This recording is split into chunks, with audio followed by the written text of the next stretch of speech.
찬양 가사처럼 우리 예수님밖에 없죠. 예수님 믿기 전에는 다양한 것들을 우리는 소중히 여기고 귀하게 여겼지만 예수님 믿고 나서는 그 어떤 것보다도 우리 예수님과 비교할 수 없고 바꿀 수 없었다라고 하는 그런 사실들을 우리가 알고 또 한 해 동안 그렇게 주님을 섬기신 줄 압니다. 더욱더 뜨거운 마음으로 사랑하는 마음으로 주님을 사랑하고 이웃을 사랑하며 또 이렇게 주님을 서로 섬길 수 있는 그런 삶이 되기를 간절히 바랍니다. 오늘 우리가 살펴볼 말씀을 읽겠습니다. 디모데후서 3장 16절 한 절 말씀만 읽겠습니다. 디모데후서 3장 16절 같이 읽겠습니다. 시작. 모든 성경 기록은 하나님의 영감에 의해 주어진 것으로 교례와 책망과 바로잡음과 의로 교육하기에 유익하니. 아멘. 올 한 해도 잘 살아오셨고 그 어려운 일들을 잘 행하셨습니다. 힘든 일이잖아요. 1년 365일 태양력이지만 아무튼 우리가 하루하루를 그렇게 살아가면서 지난 모든 그 일들을 늘 감사하고 또 주님을 섬기는 그런 마음으로 우리가 살아왔습니다. 부족한 것도 물론 많았겠죠.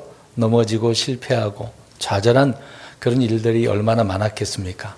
그럼에도 그런 가운데 우리를 붙드시고 여기까지 인도해 주셨으니 얼마나 감사하겠습니까? 더욱더 주님께 오늘 이제 마지막 날이 있는 부분이지만 하나님께 감사하고 영광 돌리는 저와 여러분들이 되시기를 간절히 바라겠습니다. 그래서 마무리를 또 잘해야 되겠죠. 기종의 미를 항상 우리는 거둬야 되는데 우리가 이제 표의 말씀으로 한 해 동안 그렇게 부르짖으며 또 그런 마음으로 믿음으로 살았습니다. 이유 있는 믿음의 승리로 형통하자라고 했는데 이것은 실제적인 우리의 삶을 통해서 우리 육신적인 것보다도 먼저 영적인 부분을 말씀을 드렸습니다. 영적인 부분이 우리가 이렇게 형통을 해야 육신적인 삶도 형통의 삶을 우리가 누리고 살 수 있는 것이죠. 근데 오늘 이제 처음이고 끝으로 이 말씀을 또 표의 말씀을 연결해서 우리가 살펴보고자 합니다. 우리가 이제 믿음의 승리라고 한다면 승리는 그냥 주어지는 게 아니잖아요. 싸워야 되는 거 아니겠습니까? 특히 우리는 영적인 싸움을 싸워야 되는데 그렇게 싸우기 위해서는 믿음이 필요하다라고 하는 것이죠. 그러면 믿음이 필요하려면 뭐가 먼저 또 있어야 됩니까? 믿음은 어떻게 온다고 그랬어요? 말씀을 들음으로 온다고 그랬습니다. 그러니까 그 이유가 뭔지를 알겠죠. 뭐가 있어야 믿음의 승리가 있을 수 있다는 얘기입니까? 말씀이라는 거죠. 그렇게 순서적으로 돼야 형통이라는 것은 자동적으로 오게 되어지는 것입니다. 근데 오늘날 많은 분들이 이 앞에 이제 이유, 이 말씀이라고 하는 것을 이제 전제로 해서 이렇게 말씀을 드리지만 말씀 없이 살아가는 경우가 많거든요. 예수님을 믿어서 구원받는 것은 감사하고 좋은 일인데 구원받았다라고 한다면 자라나야 되는 거잖아요. 말씀으로 자라나야 되는데 그렇지 못한 경우가 많습니다. 그래서 흔히 사람들이 말하기를 베이비 크리스찬, 아기처럼 살아가는 그런 그리스도인들이 굉장히 많습니다. 그냥 구원받는 것으로 끝나는 사람들이 많은 거죠. 이제 그래서는 안 되는 건데요. 아무튼 우리가 성장하기 위해서는 말씀이 필요하다라고 하는 것입니다. 그래서 오늘 그 부분을 올 한 해의 말씀으로 결론을 지었으면 좋겠습니다. 제목을 또 이렇게 정해놨어요. 성경 구절은 디모데후서인데 모든 성경이 이렇게 중요하다라고 이제 기록을 하고 있는 것인데 형통할 수 있었던 이유가 뭐냐? 그걸 말씀드립니다. 앞에서 말씀드린 내용이 딱 포인트가 하나죠. 그 이야기를 하려고 합니다. 이제 한 해를 우리가 살아갈 때 처음에 이제 얘기한 것처럼 그 어려운 일을 우리가 해냈다라고 하는 거죠. 근데 우리의 힘으로 해낸 것입니까? 우리는 그렇게 생각을 안 하잖아요. 불신자들은 내가 무엇을 했다라고 생각을 하지만 우리는 내가 했다고 하는 게 아니라 주님을 통해서 뭔가 이뤄냈다라고 하는 것입니다. 내가 무슨 업적을 이루든 간에 주님께서 함께 주셨기 때문에 은혜를 내려주셨기 때문에 도와주셨기 때문에 우리가 이렇게 해냈다라고 이제 표현을 하는 것이죠. 그래서 나는 불가능하지만 우리 주님은 불가능한 분이 아니잖아요. 그래서 하나님은 전지전능하신 분이기 때문에 어려운 일도 없고 불가능한 일도 없다라고 성경은 누차 말씀을 하고 있습니다. 굳이 이제 성경 구절은 언급하지 않을게요. 하나님께서 태가 죽은 그 노년의 사라를 우리가 보면 사라에게서 아이를 낳게 하는 일은 어떻습니까? 하나님께서 어렵습니까? 불가능합니까? 그렇지는 않죠. 하나님은 어렵지 않아요. 아이를 낳을 수 없는 그런 몸이 된 것을 안 사라가 또 그 아브라함이 아들을 주시겠다라고 하는 주님의 말씀을 들었지만 처음에 어떻게 여겼어요? 웃었어요. 웃었어. 과연 그럴까? 처음부터 믿음이 있었던 건 아니겠죠. 그때 이제 주님께서 말씀을 하셨습니다. 주에게 너무 어려운 일이 있느냐? 이제 천사를 통해서 이런 말씀을 전해줬는데 하나님은 어려운 일이 없다. 그래서 전능하신 분이라고 말씀을 하고 있는 거죠. 우리는 이런 전능하신 하나님을 믿고 있습니다. 그렇게 믿으니까 올 한 해도 잘 살아온 거잖아요. 비록 어려운 부분도 많이 있었습니다만은 결론적으로는 다 주님이 그렇게 은혜를 베풀어 주셨기 때문에 우리가 살아간 거죠. 아무튼 전능하신 하나님을 믿었기 때문에 가능하다라고 하는 것입니다. 우리가 읽고 있는 성경은 어떻습니까? 성경도 전능하신 주님께서 영감으로 주님의 이제 영의 호흡이라고 하잖아요. 그 호흡으로 주어진 말씀이다라고 이야기를 하고 있습니다. 그래서 모든 성경 오늘 16절에 말씀을 하고 있잖아요. 하나님의 영감에 의해 주어졌다라고 말씀을 하고 있는 겁니다. 영감의 말씀이잖아요. 그러니까 이런 말씀이 1.1핵이라도 오류가 없는 말씀이다라고 또 그런 말씀을 하나님이 주셨기 때문에 그 말씀을 지키신다라고 이야기를 하고 있습니다. 이것만 봐도 하나님이 어떤 분이라는 걸 알잖아요. 세상에 많은 책들이 있습니다. 전설들이 있습니다. 이제 그런 것들이 물론 사람들이 꾸며내고 지어내기도 하고 그러지만 때로는 틀려서 고치기도 하잖아요. 근데 하나님의 말씀은 고칠 필요가 있습니까? 없습니까? 없잖아요. 물론 사람의 번역 과정 속에서 사본 가운데 좀 불신자들이 많아가지고 뜯어 고치는 경우도 있지만 하나님께서는 자신의 말씀을 보존하신 분이거든요. 고칠 필요도 없는 거죠. 그래서 하나님은 이런 말씀을 보존하는 것도 어렵거나 불가능한 일이 아니라는 것입니다. 그러니까 얼마나 하나님께서 놀랍습니까? 자신의 말씀도 지키시고 그 말씀 그대로 이루시고 성도가 이런 하나님의 말씀을 듣고 부지런히 믿음으로써 그래서 믿음이 생긴다. 한 번에 믿음이 생기는 거 아니거든요. 근데 사람들은 오해를 해요. 교회만 가면 내가 다 믿음 좋은 줄 알고 군대 갔다 오면 이제 처음에 휴가가 나오거든요. 그러면은 뭐가 된 것처럼 내가 힘이 세고 잘난 것처럼 그러기도 하거든요. 그래서 흔히 번데기 앞에서 주름 잡는다 이제 그런 표현을 해요. 이제 그냥 훈련 받아가지고 얼마 되지도 않은 사람이 그렇게 내가 훌륭한 군인처럼 행동하는 경우 제가 그랬었거든요. 과거에. 누구든지 덤벼면 덤벼봐. 막 그럴 정도로 과거에는 그랬었습니다만은 잘못된 생각이겠죠. 그러니까 그리스도인들 그렇습니다. 이제 믿었다고 해서 다 믿음 좋은 건 아니거든요. 자라나야 돼요. 믿음이 생겨야 되잖아요. 그럼 말씀을 들어야 되는 거지 않습니까? 그래서 믿음은 하나님의 말씀에서 온다라고 하는 이건 기본적인 거예요. 기본적인 거. 가장 기본적인 거예요. 안 들으면 안 되는 거예요. 그러니까 이런 일을 놓쳐서는 안 되는 거잖아요. 늘 말씀을 잘 들어야 되는 겁니다. 그래서 믿음은 사람들이 이제 오해를 하는 부분이 뭐냐면 표적이나 환상이나 어떤 체험을 통해서 오는 줄 알고 착각을 하는 경우가 많아요. 예전에도 말씀드렸습니다만은 만약 어떤 기적과 표적을 보고 믿음이 생긴다고 한다면 이스라엘 백성들 어떻습니까? 믿음이 다 좋아야 돼요. 그런데 우리가 알다시피 성경을 읽어보면 어떻습니까? 그러진 않잖아요. 그러니까 표적과 기적을 본다고 해서 믿음이 충만하다라고 할 수는 없는 것입니다. 믿음은 어떻게 해서 온다 그랬어요? 왜 말씀에 들음으로 해서 온다라고 이야기하고 있는 거죠. 어찌됐든 간에 이스라엘 백성들은 그렇게 눈으로 봤잖아요. 제자들도 그러지 않았습니까? 제자들도 처음에 주님을 따라다니면서 주님께서 권능을 주셨어요. 그래서 그 권능을 주심으로 해서 얼마나 많이 기적을 행하고 살았습니까? 근데 정작 제자들이 믿음이 많았습니까? 예수님 잡혀가셨을 때 다 어떻게 했어요? 도망갔잖아요. 그럼 믿음의 사람들이 그럴 수 있습니까? 심지어 베드로 사도는 어떻게 했어요? 주님을? 왜 3번이나 부인하잖아요. 믿음 좋은 사람이라고 할 수 있습니까? 할 수 없잖아요. 그러니까 믿음의 근거 출처는 주님의 말씀이라는 겁니다. 표적과 기적? 그거 아니라는 얘기죠. 그래서 믿음은 하나님의 말씀에서 온다라고 하는 것, 늘 우리는 이것을 기억하고 있어야 되는 것입니다. 그러므로 어떤 사람이라 해도 말씀이 없이는 믿음을 갖는다는 것은 불가능한 거예요. 또 믿음이 없이는 하나님을 기쁘시게 할 수 없다라고 이야기를 하고 있습니다. 그러니까 우리 흔히 얘기해 보겠습니다. 우리가 찬송도 막 기뻐가지고 하나님을 기쁘게 한다고 찬송해요. 잘 생각해 보시라고요. 근데 분명히 성경에 하나님을 어떻게 기쁘게 할 수 있다고 그랬어요. 금방 제가 읽어드렸는데 믿음이 없이는 그러면 믿음 없이 부리는 찬송은 어떻습니까? 안 된다는 얘기거든요. 착각을 우리가 오해를 하면 안 됩니다. 어떤 일을 하더라도 믿음으로 해야 하나님이 기뻐하신다는 이야기거든요. 찬송을 하든 경배를 하든 우리가 일상생활에서 살든 간에 믿음으로 해야 된다고 이야기하고 있습니다. 근데 믿음 없이 우리가 이것 하면 하나님께서 기뻐하시겠지? 아니란 이야기죠. 성경은 분명히 믿음이 없이는 이렇게 이야기하고 있습니다. 믿음이 필요하다는 얘기죠. 그래서 왜 믿음 이야기하냐면 믿음은 어떻게 오느냐? 말씀을 통해서 온다. 지금 말씀을 강조하고 있는 것입니다. 근데 어떤 경우에는 들을수록 헷갈리고 읽을수록 혼란에 빠지는 경우가 많이 있거든요. 하나님의 그 순수하고 거룩하고 완전한 말씀을 듣고 있는 것이 아니라 잘못된 어떤 부패하고 어떤 첨가되고 빠지고 변개시키는 그런 말씀들이 있기 때문에 그러는 거죠. 그러니까 제대로 된 말씀을, 제대로 된 성경을 가지고 먹고 자라야 된다라고 성경은 바울 사도나 베드로 사도는 말씀을 하고 있습니다. 그 부분은 뒤에서 우리가 찾아보기로 하겠습니다. 아무튼 주님의 말씀은 무오하다라고 말하고 있습니다. 오류가 없다는 얘기죠. 순수하고 무오하다.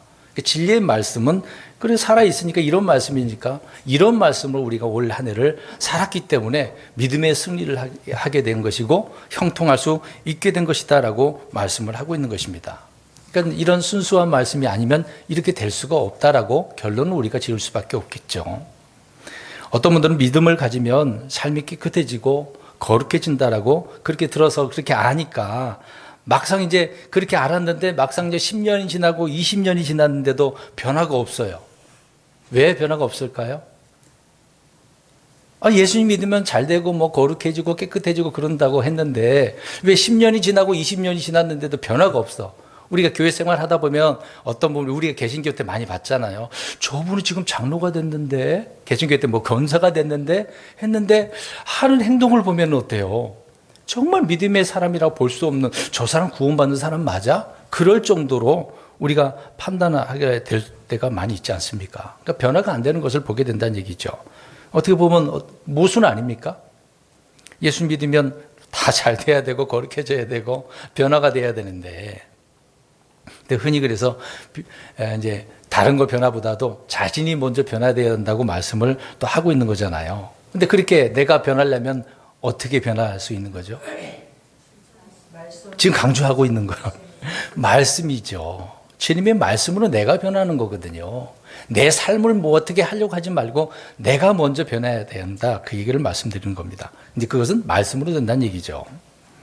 여러분, 의심과 혼란과 어떤 범민의 그런 삶이 불신자들에게만 있는 게 아니거든요. 그리스도인들도 성도들도 의심을 해요. 말씀을 들으면 그 말씀이구나 믿어야지 그래 믿고 살아야지 그런 게 아니라 과연 이 의심이 마음에 든다는 얘기죠. 그러니까 의심이 생기니까 문제가 되어지는 것입니다. 그래서 마귀가 어떤 교회 어떤 성도들에게 하나님의 순수한 말씀을 그렇게 전하겠습니까? 우리 생각해 보세요. 마귀가 하나님의 말씀 순수한 말씀을 전합니까? 말해줍니까? 꼭 하나님의 말씀을 이야기할 때 어떻게 전해주죠? 먼저 창세기서를 에덴 동산에 아담과 이브 특히 여자를 통해서 먼저 말을 하잖아요. 어떻게 합니까? 하나님의 말씀 말하긴 하는데 그대로가 아니라 어떻게 해주죠? 뭐부터 주게 합니까?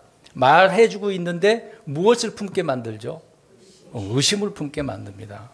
그래서 그런 말을 하잖아요. 참으로 그 말을 하잖아요. 그러니까 바른 말씀이 없으면 우리가 자라날 수도 없는 거죠. 생명도 없고 변화도 없고 성령의 역사도 없다라는 것입니다. 바른 말씀이 있어야 되는 거죠. 순수한 말씀이. 근데 마귀는 그렇게 만들어버리는 거예요. 먼저 여자에게 참으로 하나님 말씀이 그러하냐. 그 말이 뭐예요? 의심하게 만드는 거잖아요. 정말 그래? 정말 그게 맞아? 이런 마음을 사람에게 주잖아요. 그런 말을 듣게 되어지면 어떻게 했습니까? 믿음이 없는 사람들은. 오늘 말씀이 없는 사람들은 어떻게 생각하겠습니까? 당연히 의심하죠. 특히 이단에 빠지는 사람들은 100%입니다. 10중 8구. 의심하게 되어집니다. 그게 마귀의 간교한 음성이거든요. 그래서 이런 질문은 에덴 동산에서만 있었던 게 아니라 계속해서 많은, 특히 하나님의 백성, 이스라엘 백성들뿐만 아니라 지금 현대 우리 그리스도인들에게도 마찬가지거든요. 그러니까 말씀이 없는 사람들은, 그래서 말씀 듣기서 믿음이 없는 사람들은 계속해서 마귀가 주는 그런 속삭임에, 의심에 타락하고 부패하게 되어진다는 것을 알 수가 있습니다. 그러니까 이런 의심에 딱 걸려서 이제 낚시의 바늘에 딱 물게 된 거죠. 그러면 여지없이 이제 잡히게 되어지는 겁니다. 마귀의 사냥꾼의 올무에 탁 낚아치게 되어진 것이죠. 그래서 의심을 먼저 던지게 하고, 의심을 던진 것으로 끝난 게 아니에요. 확신을 또 주잖아요. 의심을 주면서 확신을 줍니다. 무엇으로 확신을 줄까요? 무엇으로? 거짓말로. 그러니까 마귀의 세 가지 알잖아요. 어떤 자라 그랬어요? 거짓말쟁이, 살인자, 또 속이는 자잖아요. 거짓말을 얼마나 잘하는데요. 이제 거짓말 하신 분 손 들어봐요. 빨리 고백해요. 마귀는 정말 잘 속이고 거짓말을 합니다. 그러니까 처음에는 의심을 던지게 하고, 그 다음에 거짓을 통해서 무엇을 갖게 한다? 확신. 의심하고, 맞네, 틀리네, 뭐 그렇게 안 되네, 하나님은 뭐 그런 분이 있어? 이렇게 나가게 되어지는 거죠. 근데 생각해 보세요. 우리 성령님은 우리에게 확신을 뭘로 주시죠? 말씀, 진리로. 그래, 진리의 영이지 않나요? 그러니까 성령님은 우리에게 진리로 확신을 주는데, 마귀는 어떻게 확신을 준다고요? 거짓으로. 영락 없습니다. 영락 없습니다. 그래서 언제나 거짓으로 확신을 주죠. 그 다음에 어떻게 하겠습니까? 확신을 가졌으니까 비전과 소망을 주는 거예요. 마귀. 봐, 그렇지. 그럼 이제 너 나름대로 네가 생각하는 대로 해. 괜찮아. 이것이 옳은 거야. 많은 사람들이 거기에 매료되죠. 그렇구나. 뭔가 막 비전이 있고 소망을 주니까 그것이 하나님의 뜻인 줄 알고 착각을 하게 되어지는 거죠. 근데 모두가 다 거짓말이라는 거죠. 그래서 마귀는 거짓의 아비라고 불린다라는 것입니다. 예수님께서 친히 그렇게 말씀하셨어요. 그래서 주님은 제자들에게 아무도 너희를 속이지 못하도록 하라라고 마태복음 24장에 말씀을 하고 있습니다. 누가 속이니까요? 마귀가. 속이지 못하도록. 그러면 속임을 당하지 않으려면, 거짓말에 넘어가지 않으려면, 의심에 넘어가지 않으려면 뭐가 있어야 돼요? 말씀이 있어야 되잖아요. 그러니까 그 몸을 에덴 동산으로 가보겠습니다. 이 선악을 알게 하는 지식의 나무에서 나는 열매를 따먹으면 어떻게 되는 거죠? 정령 죽어. 반드시 죽어. 그게 하나님 말씀이야. 반드시 죽어가. 근데 의심을 품게 하면 안 죽을 수도 있겠네. 그러니까 확신을 주잖아요. 이거 먹으면 어떻게 돼? 눈이 밝아지고, 오, 하나님처럼 돼. 확신을 주잖아요. 거기에 넘어가게 되어지는 겁니다. 그래서 속이지 못하게 하라. 그런 말씀이 있어야 되는 거죠. 그러니까 속이지 못하게 하라라고 하는 그런 부분 속에서 마귀가 이런 음성을 우리에게 뭔가 생각을 줄 때 동조하지 말고 듣지도 말고 오히려 대적하라라고 이야기합니다. 그러니까 대적을 해야 되잖아요. 싸워야 되는 거잖아요, 말씀으로. 근데 그 말씀이 없는데 어떻게 싸워서 대적하고 이길 수 있겠습니까? 오히려 마귀가 속삭이는 그런 말에 동조를 하고 흔들리게 되어지는 거죠. 그래서 하나님의 말씀을 의심하고 부패하는 길을 갈 수밖에 없는 것입니다. 그래서 야고보서 4장 7절이나 베드로서 5장 9절에 보면 마귀를 대적하는 법을 말씀해주고 있잖아요. 방법을 말해주고 있잖아요. 그래서 믿음에 굳게 서서 대적하라고 이야기합니다. 그러려면 바른 말씀이 절대적으로 필요한 것이죠. 근데 마가복음 4장에 보면 마귀가 와서 이제 뿌려진 말씀을 마귀가 즉시로 와서 어떻게 한다 그래요? 빼앗아가 그냥 가져가 버리거든요. 그런 다음에 가라지를 뿌리고, 주님의 말씀이 아니라 자기가 놓은 그런 가라지를 뿌리고 가버리는 거예요. 근데 그것이 하나님의 말씀인 줄 알고 사람들이 착각을 해서, 야, 하나님께서 이렇게 우리에게 복 줬구나, 은혜 줬구나 착각하는 경우가 많다는 얘기죠. 우리가 주께 받은 말씀을 가지고 대적을 하면 마귀를 이길 수 있겠습니다만은, 그러나 주께 받은 말씀이 아니면 이길 수 없다라고 하는 결론을 그대로 우리가 알 수가 있는 것입니다. 늘 말씀이 없으니까 마귀의 올무에 사로잡혀서 살아가는 경우가 많이 있죠. 그러니까 성경에 대한 확신이 있어야 됩니다. 진리에 대한 확신이 정확하게 있어야 되죠. 흔히 말하는 흐리멍텅하면 안 돼요. 이제 그런 말이 어떻게 보면 이제 사람들을 좀 비난하는 것처럼 들리지만 사실 우리가 하나님의 말씀에서 흐리멍텅해서는 안 되잖아요. 정확해야 되지 않겠습니까? 내가 물론 많이 모를 수도 있어요. 그러나 정확하게 우리가 들었던 말씀이라도 그걸 기억하고 있어야 되는 거죠. 그 마귀를 대적하는 잣대가 바로 무엇입니까? 에베소서에 말씀하는 성령의 검인 말씀인 거죠. 그래서 말씀이 아니면 안 돼요. 근데 말씀을 취하라고 그랬거든요. 이건 명령이에요. 그냥 말씀이 있는 게 아니라고요. 주어지는 게 아니라고요. 취하라고 했어요. 그럼 취하라고 그랬으니까 어떻게 해야 돼요? 이거를 내가 말씀 취해야 되는 거잖아요. 그러기 위해서는 어떻게 해야 된다? 들어야 된다고요. 그렇죠. 듣고 읽어야 되는 거죠.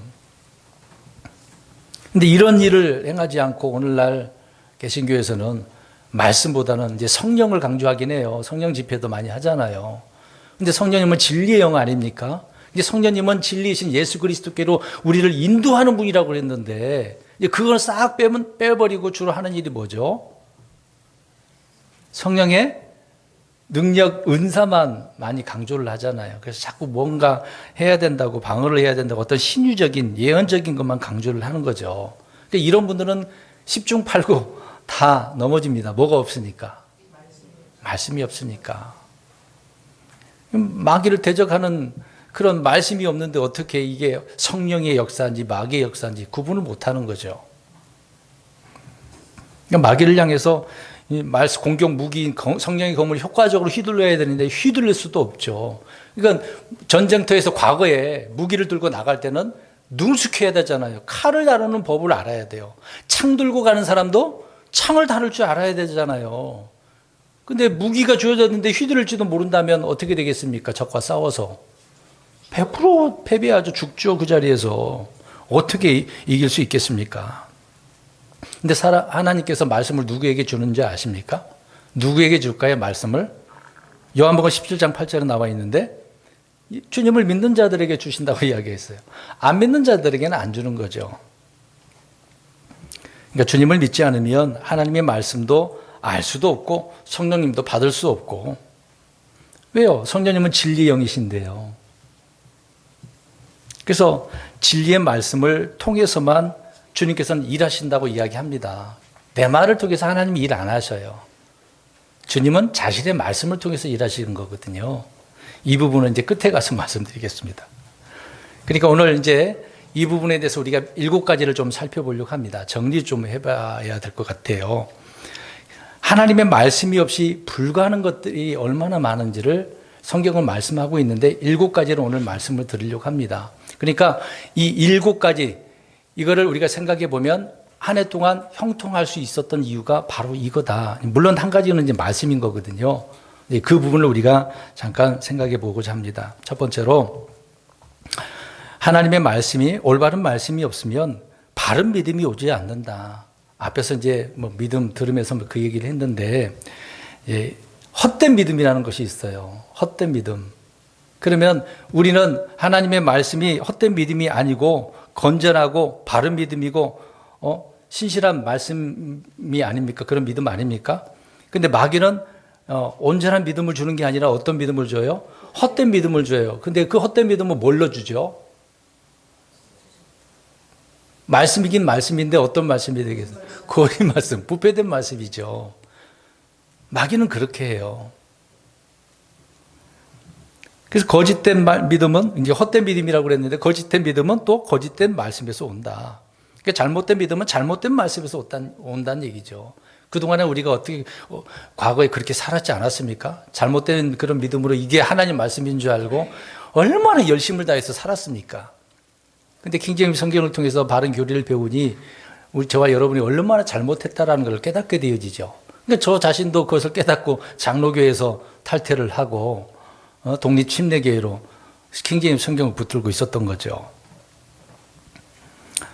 우리는 바른 믿음, 건전한 믿음을 소유한 자들입니다. 그것이 바로 건전한 말씀에서 하나님께서 보존하신 이 말씀에서 온다라고 하는 거죠. 그러니까 바른 말씀이 없으면은 믿음이 바른 성경이 없으니까 믿음이 생길 수가 있겠습니까? 없게 되어진다. 그 얘기를 먼저 말씀드리는 겁니다. 그러니까 우리에게는 바른 말씀이 있었기 때문에 결론적으로 무엇을 할 수 있었던 거죠? 끝에 부분 형통할 수 있었다. 근데 이렇게 얘기하니까 첫 주에 말씀을 드렸는데 형통 그러면 자꾸 우리가 머리로 생각하는 게 뭐예요? 그럼 어떤 것이 형통이라고 생각합니까? 어떤 막 부자 되고 집 사고 자동차 사고 삶에 좀 여유가 있고 그렇게만 생각을 해요. 저 연초부터 그렇게 저는 말씀을 안 드렸죠. 기억나시죠? 모르겠으면 들으세요. 그대로 해놨어요. 올려놨으니까. 전 그런 말씀을 안 드렸습니다. 육신적인 것은 부차적인 거예요. 영적인 겁니다. 영적인 거.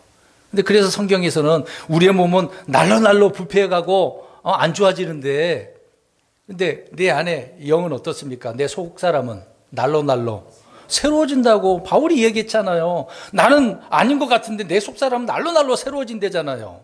믿으십니까? 그게 오늘 어떻게 된 거예요? 무엇으로? 말씀으로 어떻게 된 거죠? 형통하게 된 거예요. 그래서 제가 오늘 자신 있게 이렇게 말씀드리는 겁니다. 말씀이 없이는 안 된다, 그 얘기를 하고 있는 거죠.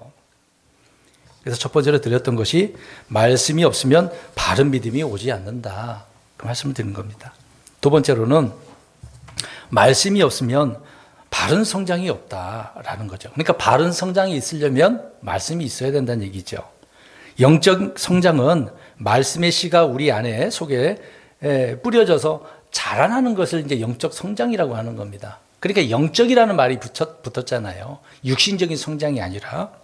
근데 어떤 분들은 교회를 오래 다니긴 했습니다만은 이런 영적 성장에 대해서 늘 제자리 걸음, 뭐 좀 성장한 것 같은데 다시 돌아오는 제자리 걸음 하는 경우가 많이 있거든요. 그런 것들을 우리가 많이 봅니다. 거듭남, 이런 중생을 체험한 후에도 성장이 멈춘 사람들이 굉장히 많이 있습니다. 그러니까 이제 사람들이 이제 아기가 태어나는 그 과정을 생각해 보면 그 아이가 어른으로 자라났어야 되잖아요. 몇 년이 흐르면. 근데 자라나지 못한 그런 이유가 베드로전서 1장 23절을 보면 됩니다. 그러니까 우리가 태어났으면 말씀의 젖을 먹어야 돼요. 말씀으로 태어나서 말씀을 먹고 자라나야 된다고 말씀을 하고 있거든요. 근데 거듭났는데, 구원받았는데 말씀으로 안 자라나? 이게 문제가 있는 거죠. 그러니까 그런 사람들은 늘 실패하고 신앙생활 하는데 어려움이 있습니다. 기쁨도 없고 즐거움도 없습니다. 교회 가는 것도 힘들고 괴로운 거, 인생 사는 것도 막 괴롭게 느껴지게 되는 거죠. 우리의 영, 우리의 속 사람이 자라나는 것은 우리 속에 있는 말씀을 통해서 된다라고 성경은 그렇게 말씀을 하고 있습니다.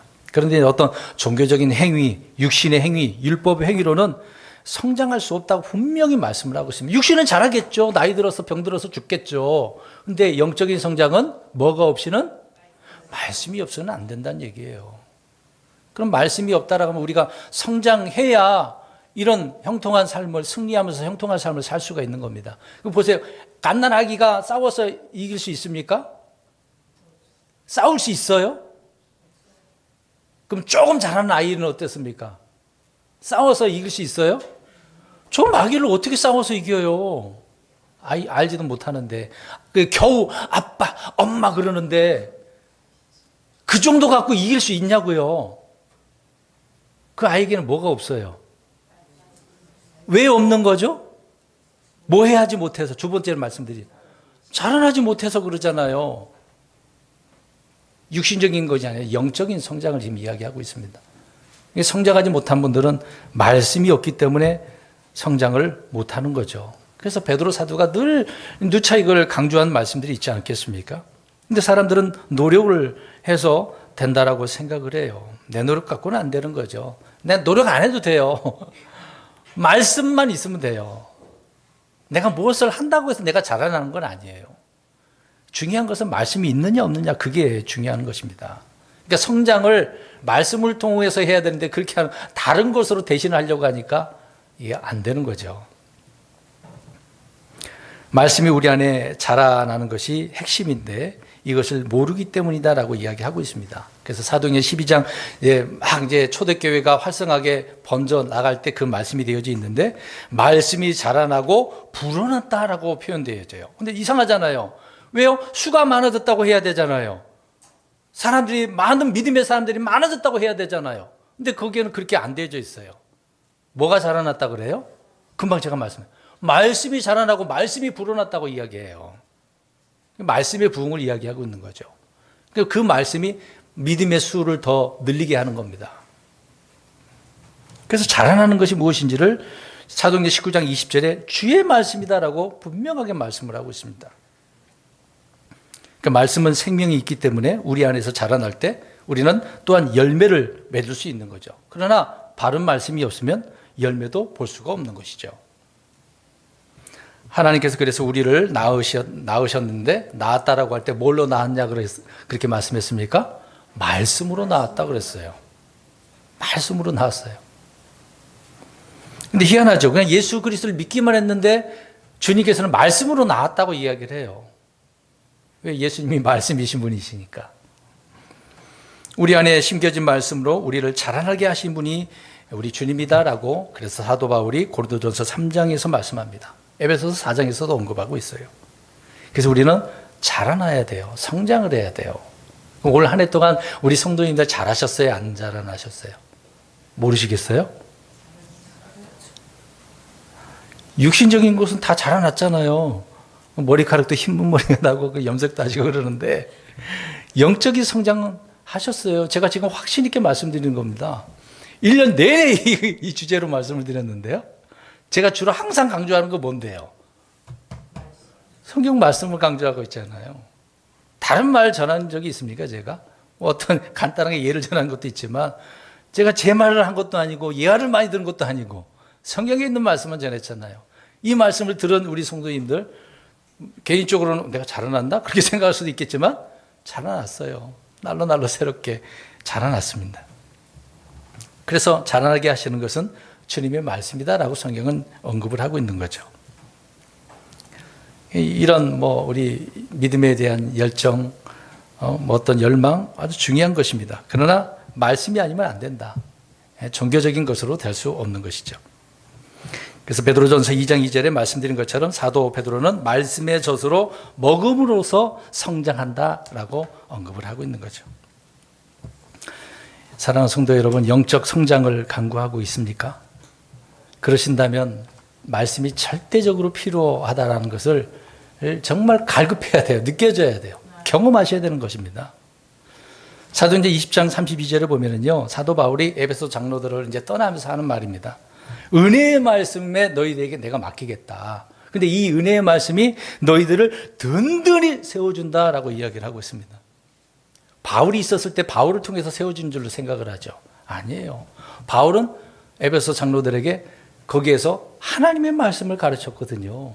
그 말씀이 너희들을 세워줄 거다, 자라나게 할 거다라고 말씀을 전하고 떠나게 되었던 것입니다. 그래서 진리의 말씀을 통해서만 영적 성장이 있다라고 성경은 말씀하고 있는 거죠.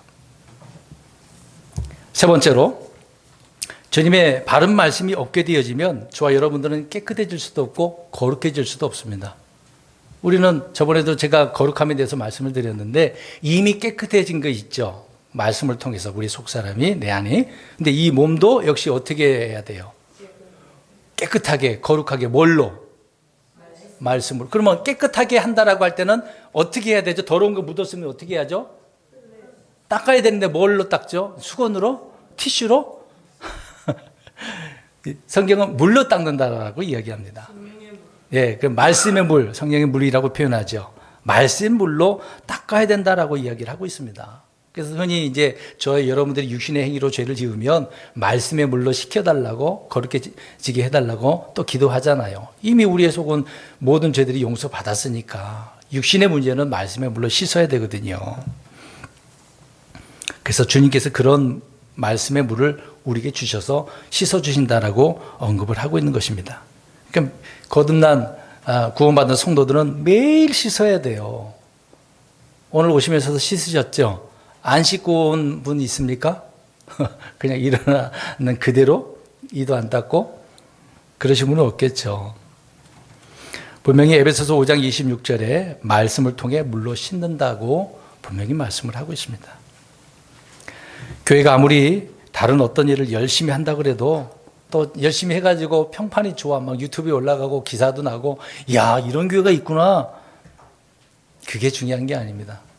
아무리 크고 작고 이제 저는 그걸 따지는 게 아니라 우리가 사람들에게 칭찬받으려면 외적인 그런 부분이 아니란 얘기죠. 말씀을 통해서 해야 된다. 그걸 우리가 분명히 알아야 되는 것입니다. 그래서 바른 말씀이 우리에게 없다라고 하면 그 없는 분들은 절대적으로 순결해지지 못합니다. 깨끗해지지 않습니다. 말씀을 많이 알아야 되겠죠. 근데 사람들은 결과로 많이 판단을 합니다. 결과가 이러니까 이럴 거다 저럴 거다. 근데 그래서는 안 되죠. 하나님의 말씀을 이거나 저거나 똑같다고 생각하면 안 됩니다. 똑같은 게 아니에요. 다르죠. 그래서 우리가 속지 말아야 된다고 하는 것입니다. 네 번째로, 바른 말씀이 없으면 올바른 판단의 기준이 없습니다. 왜? 하나님은 특히 율법을 강조할 때 판단의 말씀이라고 나오거든요. 공의, 판단, 그 얘기할 때는 하나님의 말씀을 기준으로 하기 때문에 판단 기준이라고 이야기하고 있습니다. 저와 여러분들이 이 세상을 살아가면서 옳고 그름을 판단해야 돼요. 물론 세상적인 삶 속에서 세상 법이 있으니까 이건 맞다, 틀리다, 올바르다, 아니 그러다 그렇게 얘기를 하잖아요. 근데 우리는 영적인 삶을 사는 데 있어서 판단 기준은 뭘로 둬야 되는 거죠? 말씀이거든요. 말씀 없이는 안 되는 것입니다. 근데 올바른 판단을 못하게 되어지면 믿음의 승리가 주어질 수 있을까요? 형통할 수 있을까요? 안 된다는 얘기입니다. 우리는 이런 판단 기준을 어떤 외모로, 육체로, 아니면 겉모양으로 해서는 안 되죠. 사무엘이 이새의 집에 가고 큰 아이들이 어우 잘생겨서 좋아, 키도 크고 전쟁의 용사 같아, 기름을 딱 부으려고 했더니 하나님이 뭐라 그래요? 왜 하지 말라 그런 거죠? 지금 사무엘은 뭘로 판단한 거죠? 외모로 판단했거든요. 하나님의 판단은 뭐예요? 그 사람 마음. 네. 그 중심이 그 사람이 하나님이 있냐 없냐, 말씀이 있냐 없냐, 그걸로 판단하시는 거거든요. 그래서 우리가 말씀이 없으면 올바른 판단을 할 수가 없습니다. 사실상 사무엘도 말씀을 받아서 갔잖아요. 무작정. 사실 하나님이 다윗에게 부어줘라 그 말 했어요, 안 했어요? 처음부터 그렇게 안 했거든요. 그러니까 모르는 거예요. 아예 똑부러지게 해줬으면 얼마나 감사하겠습니까? 그러지 않았기 때문에 더 어려울 수도 있었겠죠. 우리는 이 세상에 속한 일들을 판단해야 되고 세상의 것들을 바르게 판단을 해야 됩니다. 선과 악, 또 의와 불의, 영에 속한 거, 육신에 속한 거 잘 판단을 하셔야 됩니다. 그러려면 말씀이 있어야 된다, 그 얘기를 하고 있는 거죠. 이건 말씀이 지금 중요한 겁니다. 다섯 번째로는 말씀이 없으면 열매를 맺을 수 없다. 열매는 결과잖아요. 결과. 저와 여러분들의 올 한 해의 열매에 대한 그 결과는 어떻습니까? 자, 이렇게 질문하면 또 육신적으로 생각할 거예요.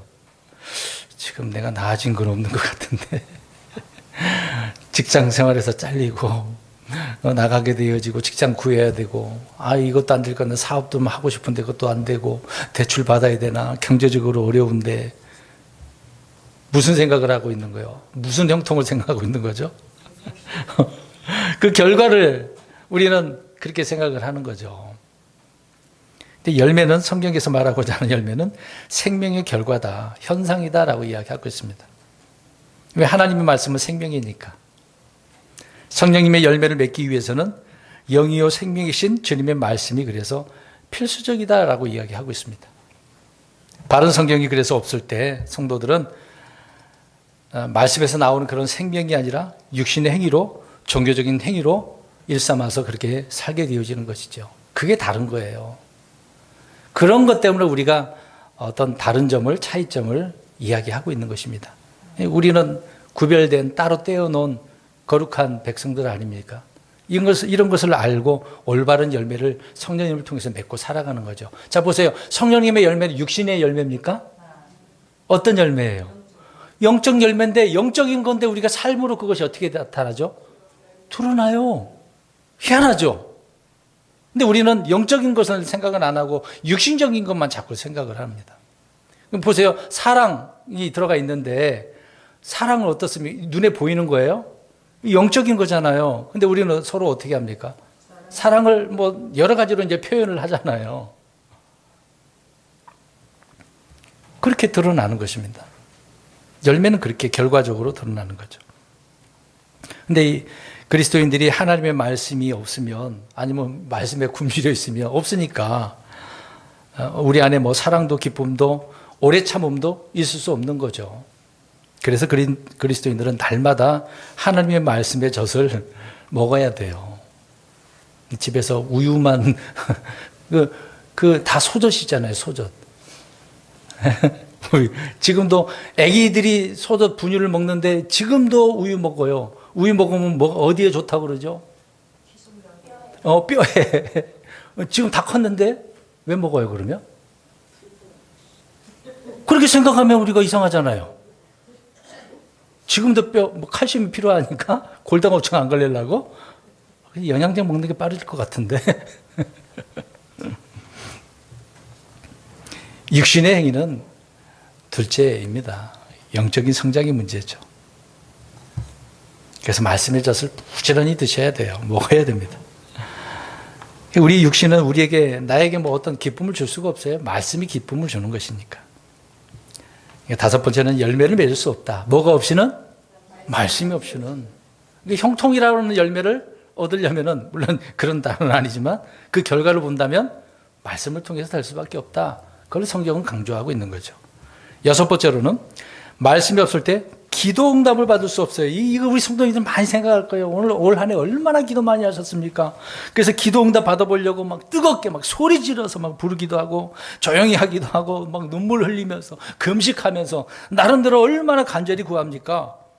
사실 이런 것들은 뭐 이제 방법론적으로 사람들이 많이 하죠. 그래서 기도원 같은 데 올라가서 산도 막 어떻게 합니까? 산에 올라가서 나무 붙잡고 그 나무를 어떻게 해야 기도 응답 받는다고 생각을 해요. 세상에, 그것도 조그만 나무 붙잡고 하는 사람도 있지만 나는 믿음 좋은 사람이라 생각을 해서 큰 나무 붙들고 뽑힐까요?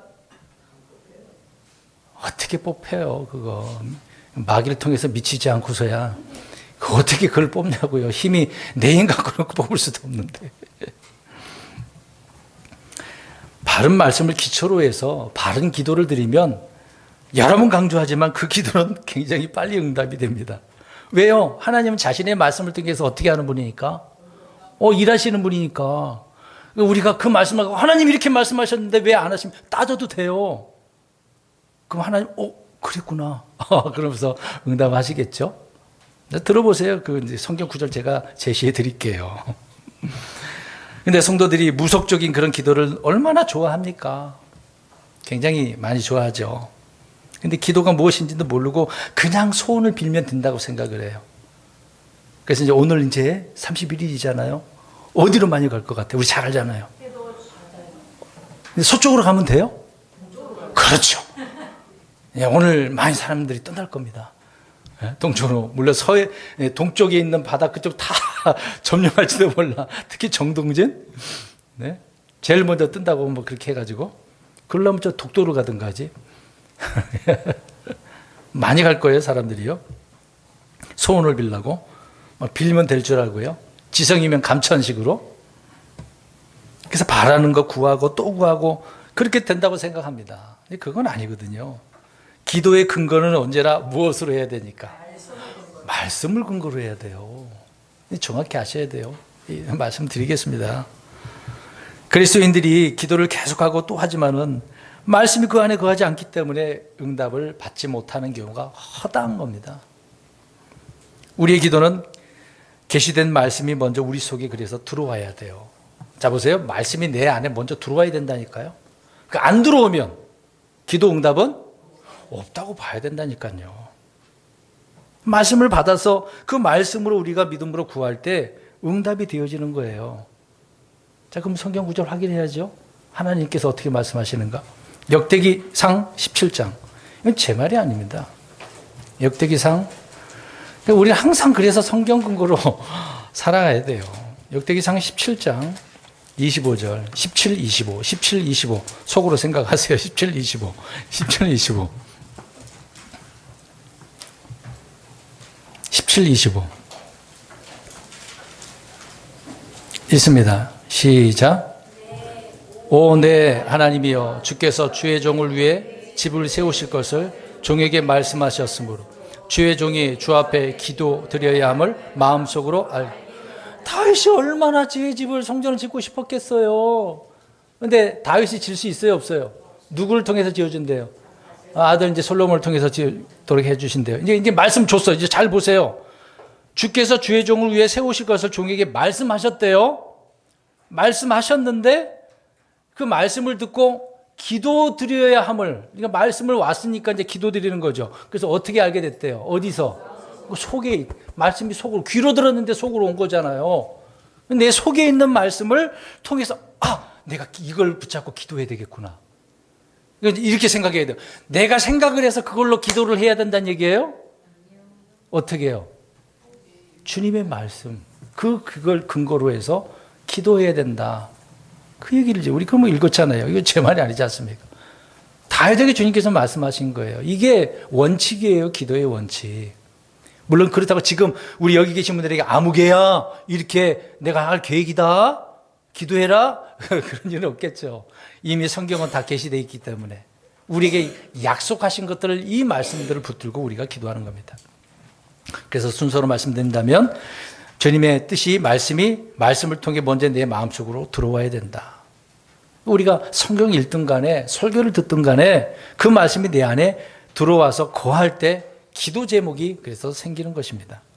여러분 기도 제목 많이 이제 딱 적어놓고 기도하시잖아요. 어떻게 하셨어요? 그 기도의 제목 어떤 기도 제목이에요? 주께서 말씀하신 기도 제목이에요? 아니면 내가 생각하는 기도 제목이에요? 거의 그럴걸요? 이거 고쳐야 돼요. 그러니까 성경을 정확하게 알고 어떤 그 기도 제목도 말씀을 가지고 우리가 제목 삼아서 기도해야 되는 겁니다. 하나님은 기도하는 사람을 통해서 일하신다고 이야기를 해요. 뭐 돈 많고 학식 많고 뭐 똑똑하고 그런 사람이 필요한 게 아니야. 기도하는 사람이 필요하다고 말씀을 하고 있습니다. 근데 기도하는 사람이 필요한데 기도를 안 해. 예수님도 하셨잖아요. 말씀하셨잖아요. 구하라, 찾으라, 두드리라. 근데 그 말씀이 내 욕망을 위해서요? 내 욕심을 이루기 위해서 구하고 찾고 두드리는 거예요? 얼마나 여의도에서 그렇게 많이 합니까? 사람들이 거기에 넘어가가지고 맨 복 달라고. 그런 말씀은 아니잖아요. 주님의 뜻이 이루어지기를 구하고 찾고 두드려야 되는 건데 내 뜻이 이루어달라고 그렇게 하면 되겠습니까? 근데 그렇게 되어지면 하나님의 말씀이 있어도 안 이루어진다니까요. 자, 그 구절 또 확인해 보겠습니다. 에스겔서 36장 36절. 오늘 마지막 날이니까 주님의 말씀을 확실히 알고 또 내년을 또 살아가야 되는 거 아닙니까? 36장 36절에서 38절입니다. 세 구절인데 37절에 말씀하고 있습니다. 일단 36절부터 끝까지 읽겠습니다. 36장 36절 에스겔서입니다. 시작. 그때 너희 사방에 남아있는 이교도들이나 주가 폐허가 된 곳들을 건축하고 황폐하던 곳을 세우는 줄 알리라. 나 주가 그것을 말하였으니 내가 그것을 행하리라. 주 하나님이 이같이 말하노라. 그럼에도 이스라엘이 이것을 위해 내게 구하여 내가 자기들을 위해 그것을 행하게. 여기까지만 보겠습니다. 어떨까요? 자, 하나님 말씀하셨는데 그것을 구하라 그랬어요. 그럼 하나님 어떻게 하겠다는 얘기예요? 누구의 뜻을 이루신다는 얘기예요? 그러니까 하나님 자신의 뜻을 이루신다는 거잖아요. 근데 그렇게 안 하면은 안 이루어주겠다 그 얘기예요. 이제 안 구했어. 그러면 어떻게 된다는 얘기입니까? 그럼 기도 응답이 없는 거죠. 뭐 기도 안 했으니까 기도 응답이라고 말할 수도 없겠죠. 그러니까 하나님이 일하시도록 하려면 어떻게 해야 된다는 얘기예요? 기도해야 되는데 그 기도는 무엇을 근거로? 말씀을 근거로. 제발 좀 이렇게 좀 하셔서 응답 좀 많이 받으셨으면 좋겠어요. 응답 많이 받아갖고 좀 교회 와서 간증도 하고 저한테 좀 말씀 좀 해주세요. 그러면 제가 보람이 있잖아요. 근데 응답 받았단 말을 안 하면 내가 목회를 잘못했나? 이런 생각이 들잖아요. 내가 말씀을 잘못 전했나? 저도 고민 많아요. 이런 면에서. 이것이 일치돼야 되는 거죠. 근데 기도 응답이면 어쩌다 한 번? 그냥 하나님 뜻과 조금 일치할 정도? 예? 기도하는 것마다 주님의 뜻을 뭐 확신하고 구하는 것이 아니라 그냥 아무거나 마구잡이로 그냥 어쩌다가 한 개 뭐 맞아 떨어지는 거? 아유, 그렇게 하지 맙시다, 좀. 예? 어쩌다가 이루어진 거, 막 이게 여러 개 말을 했더니 그 중에 하나 딱 이루어진 거, 그걸 하나님의 뜻이 이루어졌다고 하지 말자고요, 좀. 예? 우리 그런 경우가 많죠. 근데 생각지도 않았던 것이 이루어졌다고 그러고. 그런 게 어디 있어요? 성경은 말씀을 근거로 기도하라고 그러는데. 기도는 하나님이 계시하신 것을, 그런 일들을 하나님께서 이루어 주시기를 구하는 것이 기도인 것입니다. 내 뜻이 이루어달라고 하는 게 아닌 것이죠. 우리 이 부분에 대해서 우리 이사야 45장 11절에 중요한 부분입니다. 기도하는데 이렇게도 하라고 하나님 말씀하고 계시네요. 45장 11절, 이사야 45장 11절. 야, 참 하나님께서도 주님께서 명령하시는 분인데 우리 보고, 자, 45장 11절입니다. 이사야 45장 11절. 시작. 이스라엘의 거룩한 자, 그를 만든 자, 곧 주가 이같이 말하노라. 내 아들들에 관하여 앞으로 일어날 일들을 내게 묻고 내 손으로 행하는 일들에 관하여 너희는, 와, 하나님께서 어떤 일을 막 하려고 하시네요. 일하시려고 하시는 분이, 일하시는 분이시니까 어떻게 하래요? 명령하래요. 물어보래잖아요. 주님이 어떤 말씀을 하셨어요? 아, 이런 말씀이에요? 아, 이런 말씀 주셨네요? 그러면서 이제 기도를, 하나님 이렇게 말씀하셨으니까 이루어주세요. 명령을 하는 거죠. 그러니까 여호수아가 기본 그 사람 그 때문에 전쟁이 일어났을 때 어떻게 했어요? 해야 어떻게 하라? 달아 어떻게 하라? 모르세요? 멈추라 그랬잖아요. 그랬더니 어떻게 됐어요? 이야, 놀랍지 않습니까? 여호수아도 명령을 했는데요. 하나님께서 그렇게 말씀하셨으니까 명령한 거죠. 사람들이 그걸 놓고 많이 기도를 할 거예요. 개신교에서 그렇게 언급을 할 겁니다. 하나님께 막 명령하라. 근데 그거를 오용을 하잖아요. 내 생각대로 하나님 이렇게 오늘 이 상가건물 이제 구해야 되니까 몇 년 몇월 때까지 올 한 해까지 이걸 내게 주세요. 그런 명령을 말하는 건 아니잖아요. 주님의 뜻이 이루어지기를 명령하라는 것이지 내 뜻 이루어달라고 하는 건 아니잖아요. 정확하게 알아야 돼요. 근데 이것이 킹제임스 성경만 있어요. 다른 데서는 명령하라고 안 돼. 부탁해. 명령이라니까요. 우리가 부탁합니까? 하나님 앞에?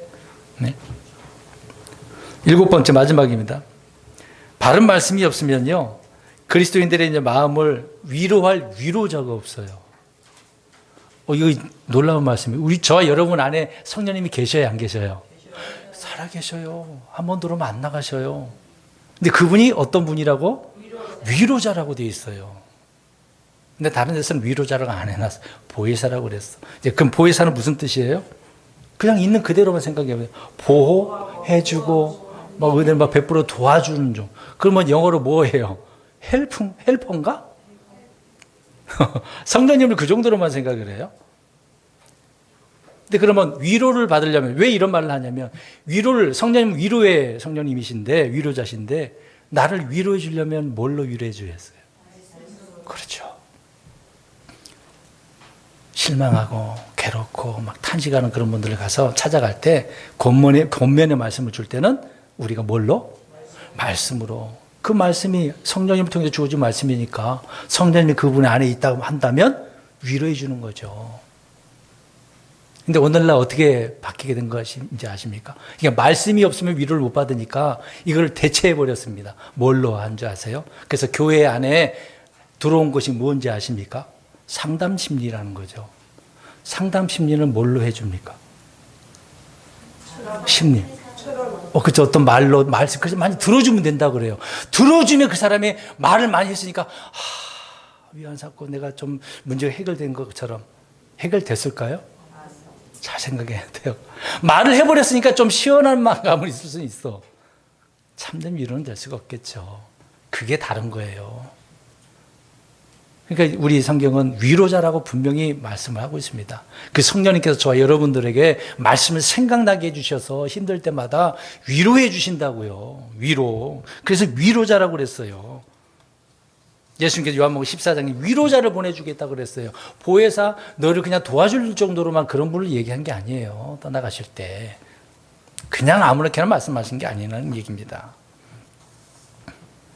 그러니까 성령이 없고 말씀 없고 보혜사만 있다 보니까 그냥 성령님이 돕는 분으로만 생각을 해요. 비서 정도로만. 그런 분은 아니잖아요. 어떻게 하나님을 우리가 그렇게 부려먹습니까? 저와 여러분들에게 있어서 성령님이 위로자입니까? 돕는 자입니까? 성경은 위로자라고 그랬어요. 물론 안 도와주겠습니까? 하나님께서. 근데 위로의 이거를 우리가 단어를 생각해 보세요. 컴포터라는 단어인데 위로해 주는 거. 저에게 오셔서 위로받으려고 목사님에게 시원하게 말을 하려고 그렇게 안 하셔도 돼요. 우리 성도님들은 잘 안 찾아오시지만 상담하신 적은 없어요. 우리 성도 여태까지 전화라도 그렇게 하신 분은 없어요. 나름대로 말씀이 계셔서 그 말씀을 통해서 위로받고 계시기 때문에 그러겠죠. 또 기도하다 보니까 성령님께서 말씀을 생각나게 해주시고 깨닫게 해주시니까 해결되셔서 저한테 안 오신 것 같아요. 결론적으로 말씀드리겠습니다. 올 한 해 동안 우리가 바른 말씀이 없었다면 승리라는 것은 쟁취할 수도 없었던 것입니다. 믿음의 승리? 쉽게 오는 게 아니거든요. 그래서 처음에 어려운 일을 해내셨습니다. 라는 말씀이 그거예요. 힘들게 살아온 일들을 어렵게 그 어려움을 살아오셨는데 그걸 얘기한 게 아니라고요. 그래서 이런 형통함을 우리가 얻게 되어진 것입니다. 그래서 우리에게는 말씀밖에 없어요. 올 한 해도 이렇게 강조했지만 내년에도 그렇습니다. 우리 예수님 빼놓고 말씀 빼놓고는 어떻게 우리가 살아가요? 주님 없이 살 수 있습니까? 없어요. 더 은혜로운 풍족한 삶을 우리 주님을 통해서 우리가 형통의 삶을 살아가야 되는데 올 한 해를 이렇게 마무리 짓고 내년에 정말 주님의 말씀으로 막 기도 응답이 명령을 해가지고 하나님이 그렇게 역사하셨을 때 우리 성도님들이 많이 감정도 하시고 경험담들을 말씀을 많이 해주시는 그런 또 내년이 되기를 주의 이름으로 축원드리겠습니다.